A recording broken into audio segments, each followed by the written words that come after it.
Paris-Provence. Voici notre trajet de cet été, effectué en Model 3 long range. Stressant ou sans tracas, c'est ce que nous allons voir dans cette vidéo. Comme vous le savez, cette vidéo va venir clôturer l'aventure Tesla Yvelines.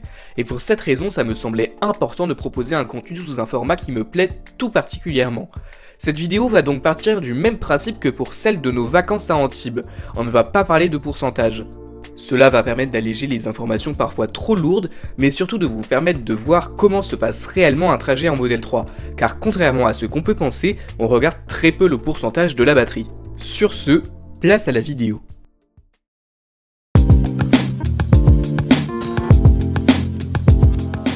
En ce vendredi 8 juillet, on part en direction de la Provence, et plus précisément dans les alentours de Gordes. On réinitialise les compteurs pour avoir la distance effectuée sur ces 2 jours. Effectivement, on ne va pas faire le trajet en une seule fois, puisque les chiens et le lapin viennent avec nous. Ce n'est pas drôle pour eux, et pour nous non plus, d'être enfermés dans la voiture avec leur odeur de rose pendant 9 heures d'affilée, donc on préfère faire une étape pour la nuit. La destination de ce soir est donc Lyon. Pour ça, le GPS de la voiture nous prévoit un arrêt de 15 minutes de supercharge à Avallon, dans 227 km. Il est 18h44 et on a 2h28 de route pour le rejoindre. On devrait ensuite arriver à l'hôtel à 23h25. Noisette est installée dans sa boîte au pied du passager, avec eau et copeaux. Les chiens sont eux à l'arrière. Comme quoi c'est possible de prendre du monde en Tesla. J'ai fait d'ailleurs une vidéo sur l'état du cuir blanc après 1 an avec les chiens. Si ça vous intéresse, le lien est en description. Ça y est, on part pour de bon.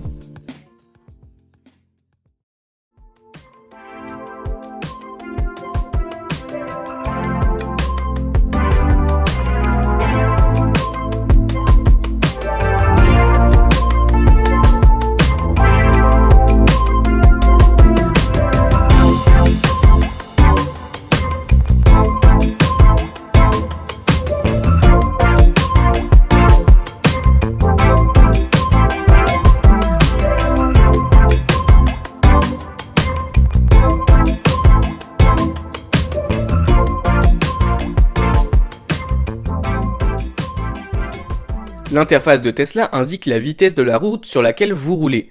Or, faites bien attention, il lui arrive très régulièrement de se tromper.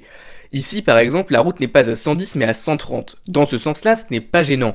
Mais elle peut tout à fait vous dire que c'est 130 alors que c'est 110, et on s'est déjà fait avoir.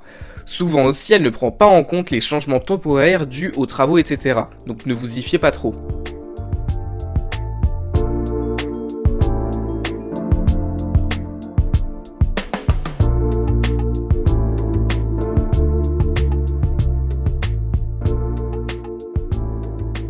À 22h, ça y est, on arrive à Avallon où on va brancher la voiture finalement 20 minutes. On a pris 1 heure de retard sur l'itinéraire prévu à cause d'un gros bouchon qu'on a eu en sortant de l'A86.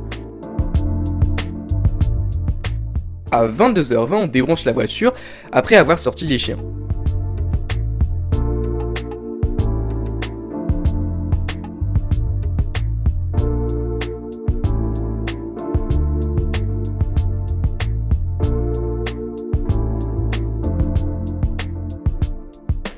On est enfin à Lyon. Comme vous pouvez le voir, on n'est pas les seuls en Tesla. Effectivement, il y a un superchargeur directement au pied des chambres. On aura parcouru aujourd'hui 468 km. On va passer une bonne nuit avant de repartir demain.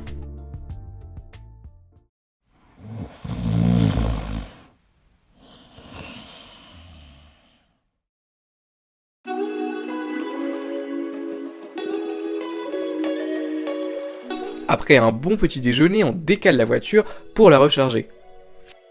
À 10h54, c'est-à-dire 20 minutes plus tard, la voiture est prête à décoller. L'itinéraire est programmé sans passage au superchargeur jusqu'à notre destination finale. On réinitialise le trip A pour avoir les kilomètres parcourus à la fin de cette seconde journée.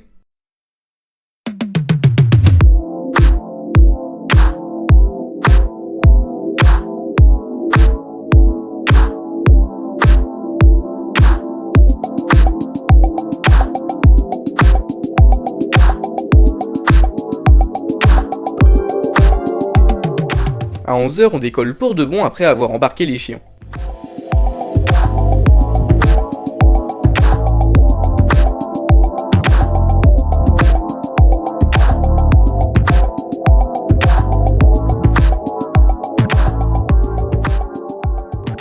Une fois sur la route, la circulation est dense mais pas impossible.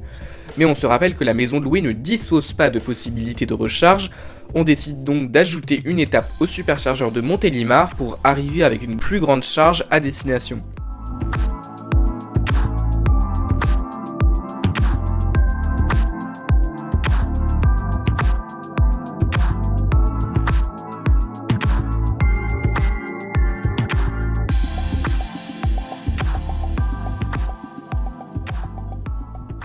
On branche la voiture pour quelques minutes.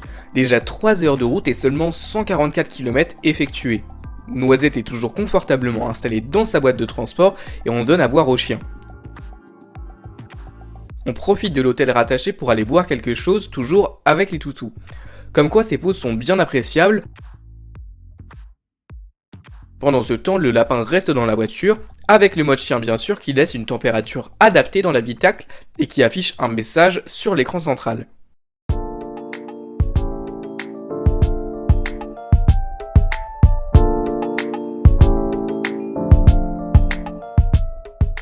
À 15h, on revient à la voiture qu'on avait débranchée déjà 40 minutes avant, afin de laisser la place pour d'autres charges.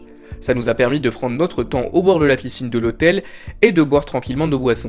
Cette fois-ci, on y est presque, plus que 1h52 selon le GPS.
Avec bien du mal à trouver la maison, on y est enfin.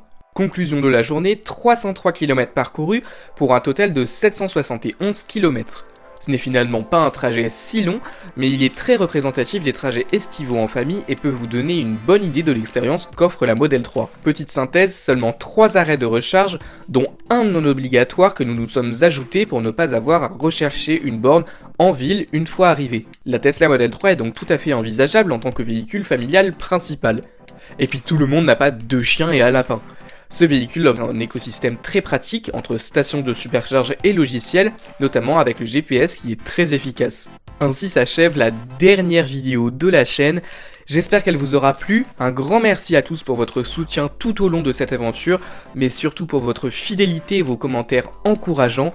Je ne peux que vous inciter à aller revoir mes autres vidéos qui vous montreront que la Model 3 a toute sa place parmi les véhicules de demain, mais sans cacher ses limites, l'honnêteté me tenant particulièrement à cœur. Encore merci et à très vite dans mes autres vidéos qui, je l'espère, continueront à vivre grâce à vous.